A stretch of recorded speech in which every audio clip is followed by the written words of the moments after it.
An introduction guides the reader from your broad problem to your specific question.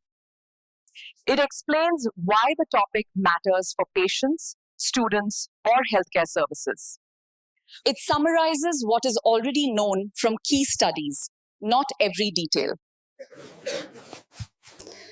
It finishes by stating the gap and your clear study objective. Most introductions work like a funnel, moving from wide context to narrow focus. First, show the larger health issue, then zoom into your specific setting. Next, briefly describe current evidence and what we still do not know. End with one sentence, linking the gap to a precise, measurable aim. For observational or experimental studies, connect a practical problem with quantifiable outcomes. Mention the population, setting, and key variables you plan to measure.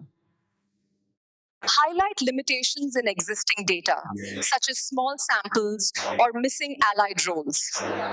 Conclude with an objective sentence that names population, exposure, and outcome. In a narrative review, justify why a broad summary of literature is needed. In a narrative review, justify why a broad summary of literature is needed. That explain how information is scattered across disciplines, professions, or patient groups.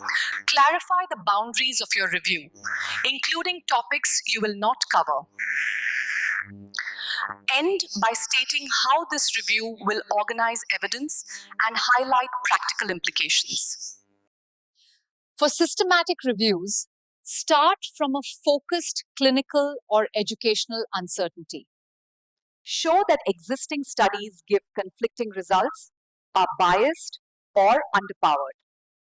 Explain why a systematic, protocol-based approach is better than informal narrative reading. State a PICO-style question that defines population, intervention, comparison, and outcomes. In case reports, emphasize what is unusual, rare, or educational about this patient. Give only brief background so the unique feature stands out clearly. Link the case to a practice gap, diagnostic challenge, or therapeutic decision. End with one sentence hinting at the key learning message from this case. For case series, explain why seeing several similar patients together adds value. Describe the common pattern, syndrome, or service problem these cases all share. Position your series relative to previous isolated case reports or small descriptions. End by stating what new perspective or clarification this group description provides. For qualitative studies, foreground experiences, meanings, or processes rather than numerical outcomes. Describe the real-world problem that surveys or routine data cannot explain well. Briefly introduce qualitative methodology as appropriate for exploring perspectives or complex contexts. Finish with a purpose statement, beginning with phrases like explore, understand, or describe.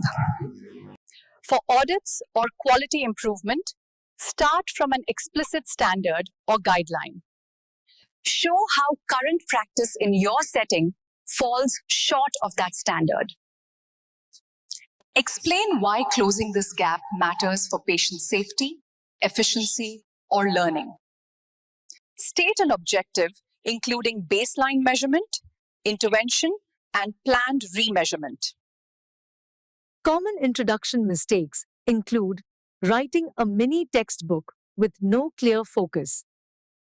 Another frequent error is stating objectives that do not match the methods used. Avoid long, vague claims like first study ever without checking the literature carefully.